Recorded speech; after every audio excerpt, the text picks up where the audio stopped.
Good morning, everybody. It is Social Surge. Happy to have you guys here back on a Tuesday. I'm MoVO Regalado. Got a special guest with me today. That will be Mr. Hector Regalado. Good morning. Good morning. Good morning. How are you? I'm good. It's not like I haven't seen you. Good morning, Holly Pennington. Good to have you over on the gram. Today, we're going to be talking about hidden mistakes that quietly drain leads, reduce conversions, and create friction when it comes to your website, when it comes to CRM and automations.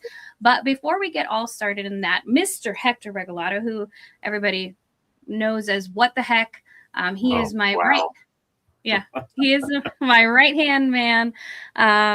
Good morning, Elvira. Thanks for joining us over on the gram. Hector has been my COO for probably 3 years now. Has it been 3 years? It's been a while. It's been a while for sure. It's been a while. We didn't always work in the business together. So, so Hector is retired, sort of. Keep it busy. Some retirement. Yeah, some retirement. Good morning, James Milner, who's joined us over on the gram. And so, as my business has grown, there's been some things that I just couldn't handle. And in Hector's prior career, he was in operations. And I was just like, hey, I need help with this stuff. There's things that I just cannot do. And let's be super clear and honest with it. There's things I don't want to do. There you go.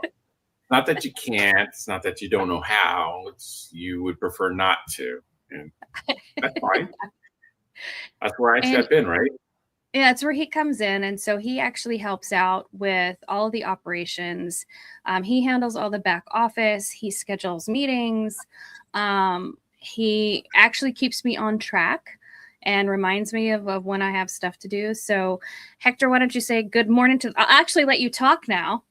Oh, well, good morning, everybody. So Mo and I have been working together for a little over 3 years, and it's been quite the adventure as the agency's been growing, and it's been fun seeing it grow. Yeah. There's always a few challenges here and there, but it's always fun to see something new grow into something that you just envisioned at the beginning, right? But enough of that. Let me jump in. Hold on. So Hector's the dreamer, right? I'm really the realist. I'm very much this is what we have right now. This is what we're doing. And he's like, no, but we could do so much more. And I'm like, yeah, no, I'm just going to focus on the now. And he's like, but we have so he's really like the big dreamer. He's got the big dreams. And I'm like, okay, fine, whatever. What do I have to do to get there? Put me in play, coach. I'll do it. I'll make it work. It's not about the dream. It's about seeing the opportunities that are presented to you. And that's really kind of where all business really starts, really is you see the opportunity. And whether or not you can fill that opportunity is totally up to you. Fortunately, we have been building a team that has allowed us to not just see the opportunities, but to actually use those opportunities in ways that continue to grow us. So it really is. It takes the person to drive, which is Mo, and it takes the person to visualize or to see what the potential is, and that would be me. Yeah, that's exactly it. You would think it would be the other way around, very much operations, but no, I'm not the dreamer of the team. He is. So good morning, Mike Stevens, who's joined us over on the gram. Good morning, Ben Nolte and Scott for joining us over there. We are talking about the invisible broker tax today, and this is where you end up losing leads, not converting. It's the hidden mistakes that creates friction so that your potential clients, customers, prospects end up going away. So Hector and I actually, this is actually the first business that Hector and I have done together. We've actually done 2 other businesses. And the first website that Hector built was in 2005. Do you remember that? The first website that we had? Yeah. So a long time ago, we had a retail establishment. I sold motorcycle apparel and accessories. Oh, Mr. Alan Buchanan popped in. Good morning, Alan Buchanan. Howdy from Philly. Great. What are you doing in Philly? Oh, I know you're with your grandson, right? And so we actually had a retail establishment. We sold motorcycle apparel and accessories. And we actually started as a drop shipping business. So before we went into brick and mortar, it was a drop ship business. We both had motorcycles and we used to ride down in southeastern Arizona. So that's where that idea came from, is like, there should be a cheaper way for us to be able to get quality leather without having to pay Harley prices, which is ironic because then I ended up going to work for Harley many, many, many years later. So, the first website he built was and he built it in 2005. And so we've been in. That was quite the struggle. That thing took me forever. In 2005, everything was new. The tools that you have now to build a website did not exist. And it was coding. It was learning how to mistake after mistake after mistake after mistake and how to correct it, right? It was the school of hard knocks for sure. Oh my gosh. I remember you showing me how to add like inventory onto the website, and then having to learn how to do drop down menus. And that's not like, I don't want to do that, but I knew that we needed it for our business. So we've been building websites on and off since 2005. Hector is really the architect of all of our websites. The current iteration that we have of MoVO Media Marketing, he built that. That is based off of StoryBrand. Good morning, Brent Pennington, who joined us over on the gram. StoryBrand, you've heard me talk about it before. It's creating clarity without chaos. And so when you go to our website, you see exactly how it's built out. It's very story branded, easy for you to contact us. And that's how we kind of look at all the websites that we get, is making sure that there is clarity. Because if a person comes to your website and they cannot understand what you do within 7 seconds, you will lose them. Why do we always say 7 seconds? Well, there's a whole like theory behind that. We actually have the attention span less than a goldfish. Goldfish's attention span is 8 seconds long. Ours is 7 seconds. If you can't get them at 7 seconds above the folds, so that's that very first section that they see, they can't understand what you're doing immediately, you have lost them. Hector, when we're auditing websites, what's one of the first things that you see immediately that you're like, oop, you got to fix that? To be honest, speed. If speed is a killer. If the website takes 15, 20 seconds to load, by that time, you're kind of already looking for ways out of it rather than trying to find a way, trying to get the information you want out of the website once it does load.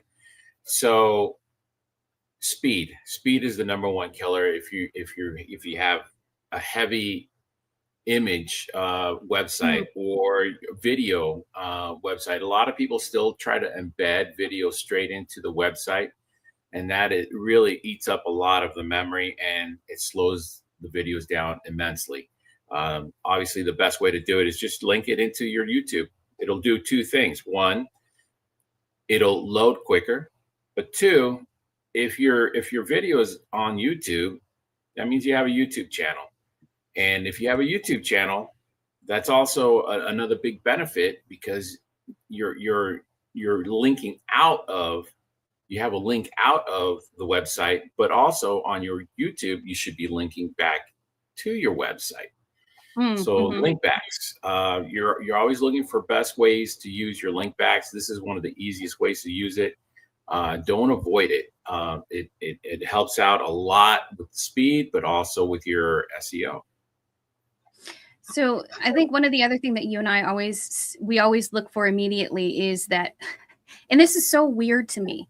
It is like the weirdest, it doesn't make sense. You cannot find the contact us Oh, on a yes. website. It's like, I remember we were auditing a couple weeks ago somebody's website, and I was like, how do they contact you? Well, it's at the bottom.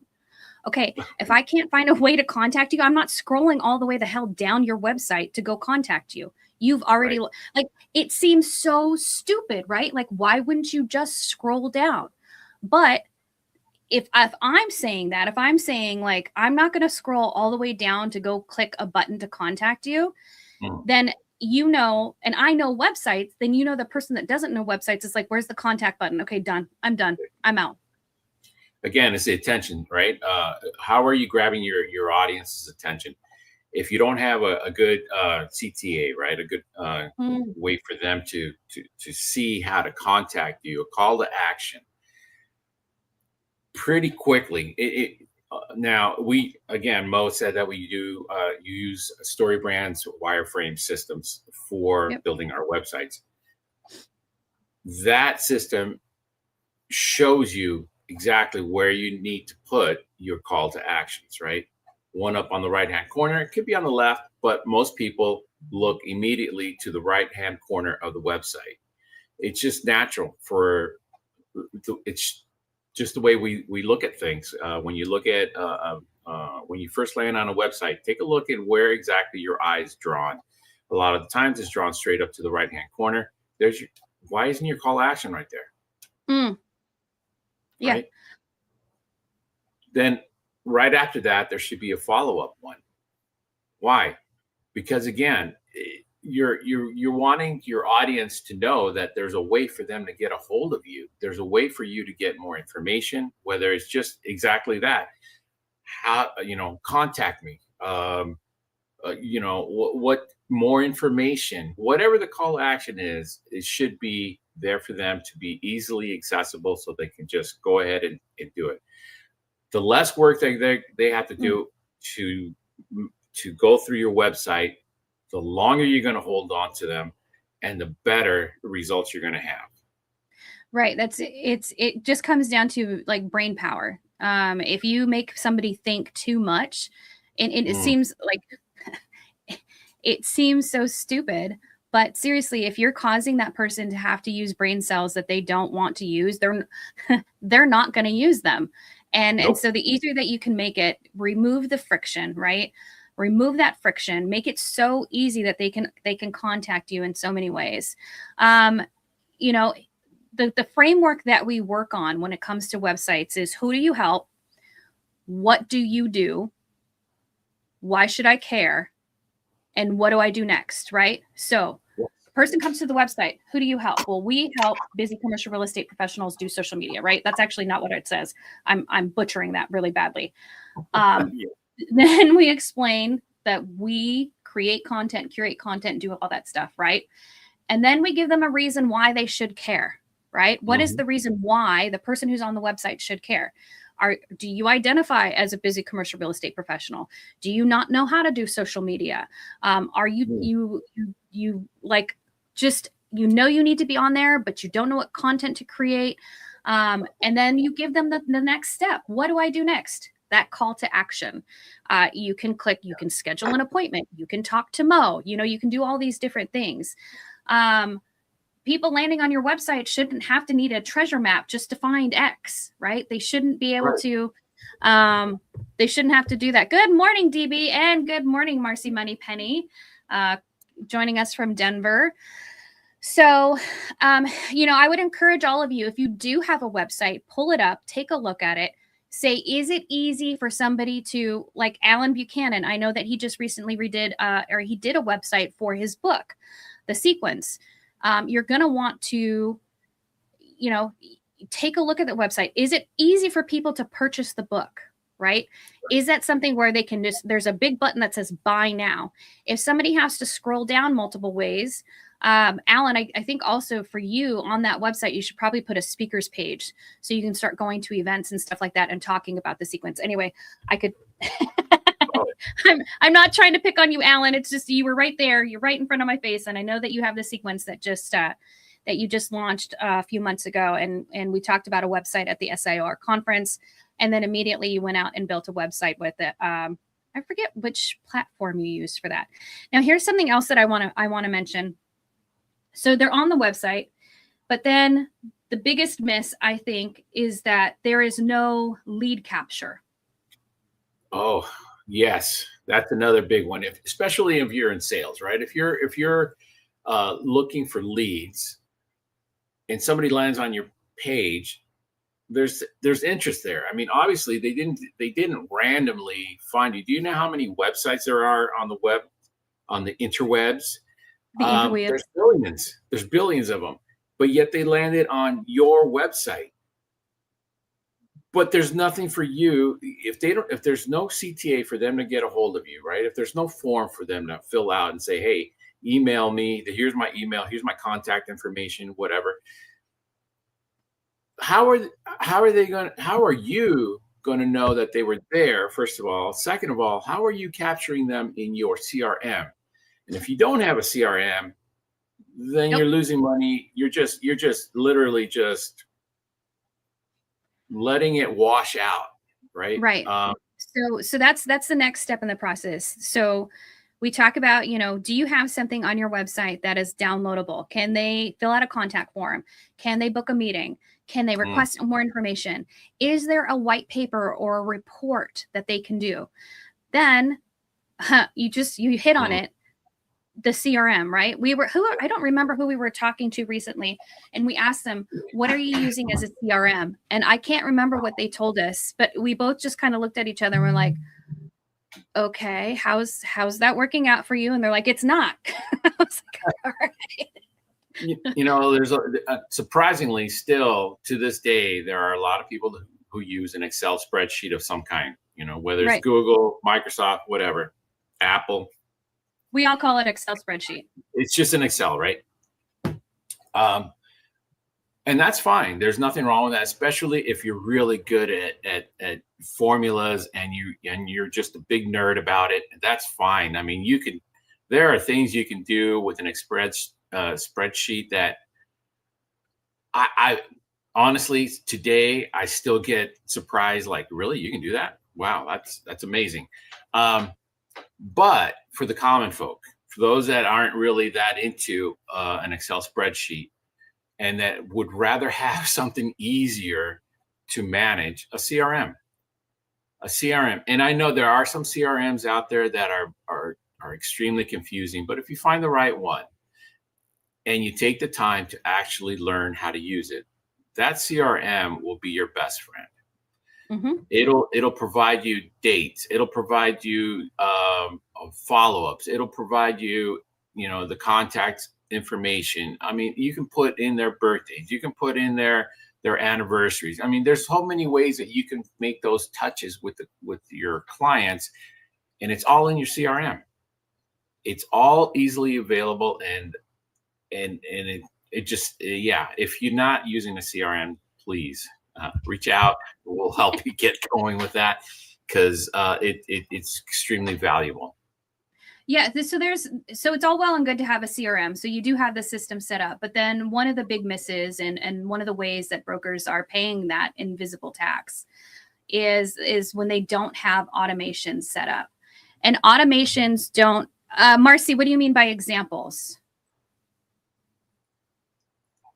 Like, are you looking for examples for CRMs, or like we use a very specific CRM? We use Go High Level. Go High Level is fabulous. It's one that you have HubSpot, you have Salesforce, you have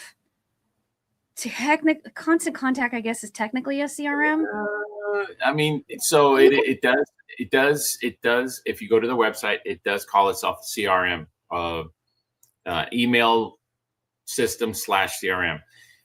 And the reason why is because obviously you're collecting information about your contacts. And so that's technically a CRM, but it doesn't allow you. It's very limiting. There's really no automations in there. There's really no way for you to do what a true CRM will do.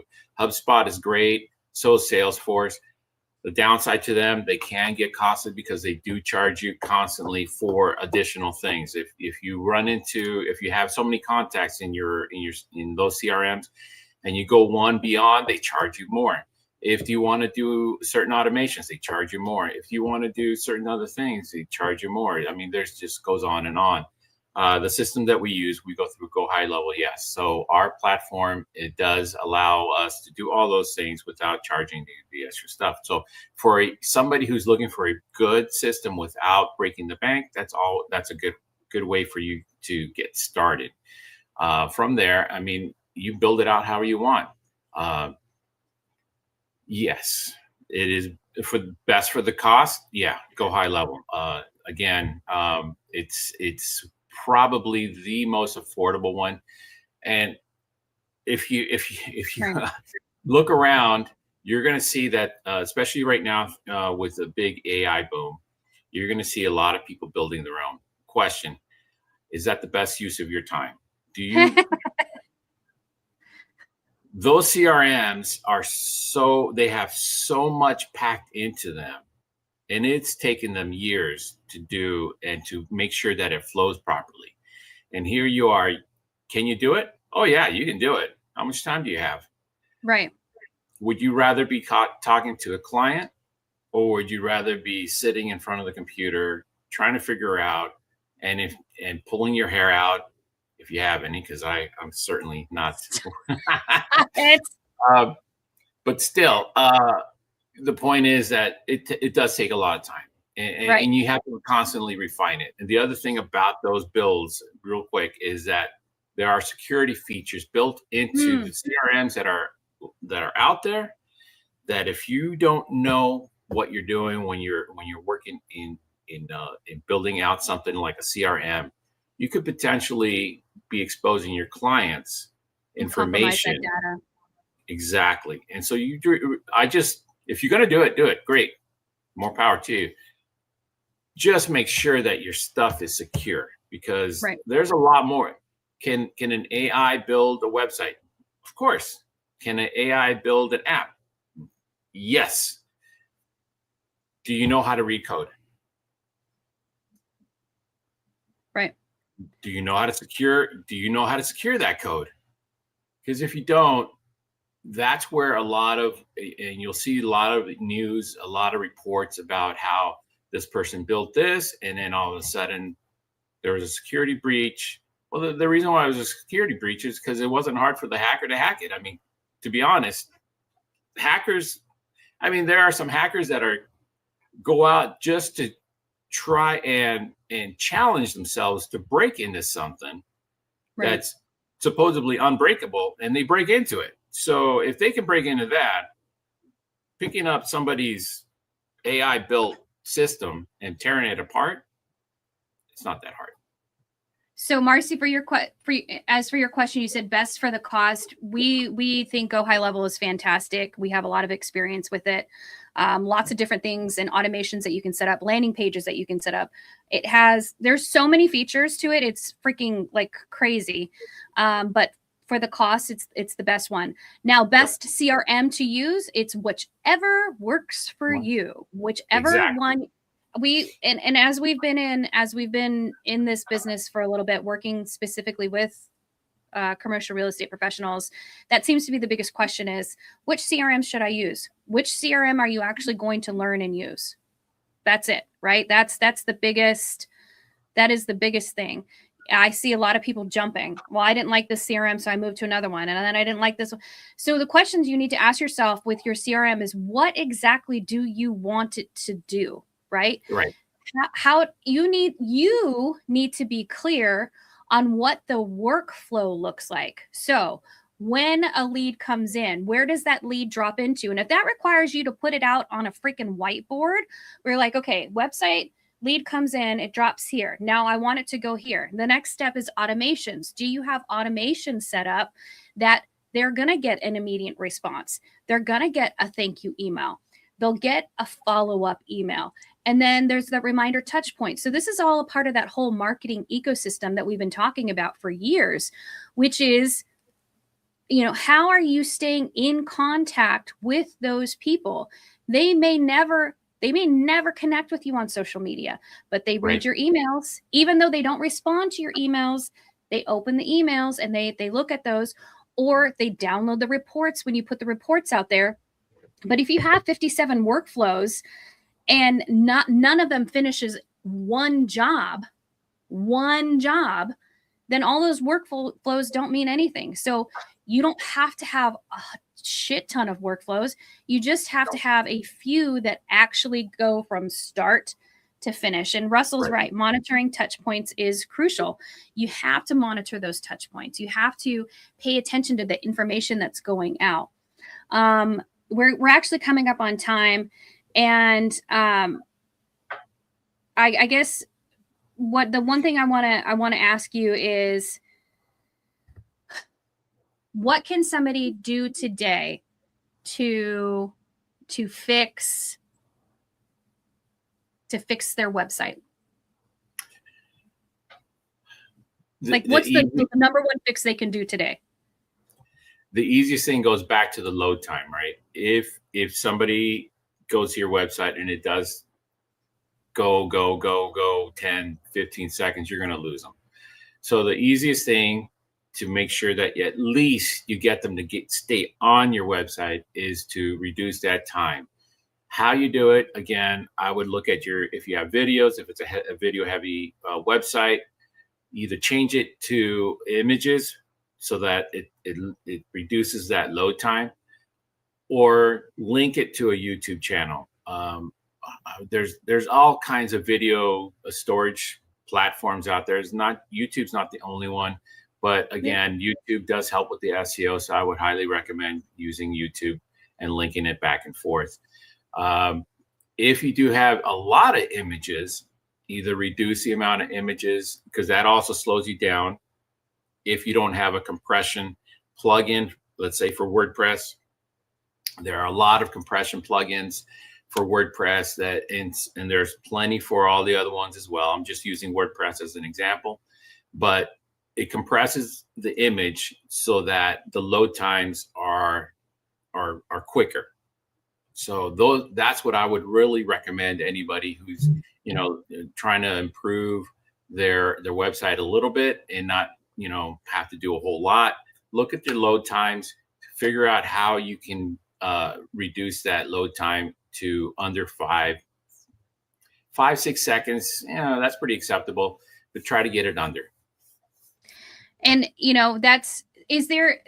right before we go, is there a website that they can go to for load times? Like, how do they know if their load times are fast or slow? What do you use? You can Google for that. It's just put in there check web speed or website speed, and Google will pop up a couple of places to go. Just all you got to do is copy your URL, place it in there. It'll do a full check for you. It'll also do, some of them will also do a basic SEO stuff on there, and it'll kind of give you a grade from A to F generally, and just look at that and see what it comes up with, and it'll give you some suggestions on how you can best improve your website. Definitely, worth doing. I guess my last thing that I would say is that you need to clarify what you're doing on your website. That's the fix that you could do. It's not going to be a simple fix, but if somebody goes onto your website and it says that we are, advisors advising advisors on advice. Clarity. What does that mean? Right. Like Clarity. You haven't told me what you do. And sometimes you'll be like, it's too simple. That's so stupid. Yeah, but that's how our brains work. We need the stupid. We need the simple. So we can understand right away. Oh, okay. This guy does tenant rep. This guy sells buildings. This guy, he represents landlords. This guy only does investments. He does development, right? How simple is it for the person to understand when they go to your website to figure out what it is that you do and how you can help them? That's the other part of it. How do you help that client and that customer? Big issue too on websites that I see a lot is the fact that So many people, their website is about them. It is not about the client. It is not about the prospect. It isn't about the customer. It is about me, right? That's not the point. The reason your customer is on there is, what can you do for me? That's the question you need to answer from the customer's perspective. What can you do for me? And you need to be able to answer that. So anyway, we will be back here on Thursday. I want to thank everybody for joining us. Special guest, Mr. Hector Regalado. What the heck? And if you guys have questions about CRMs, he is available on LinkedIn. I let him out every once in a while. So yeah. I get some sunshine now and then. It's fine. And we'll be back here on Thursday. I hope everybody has a great day. We'll see ya. Bye. Bye, everybody.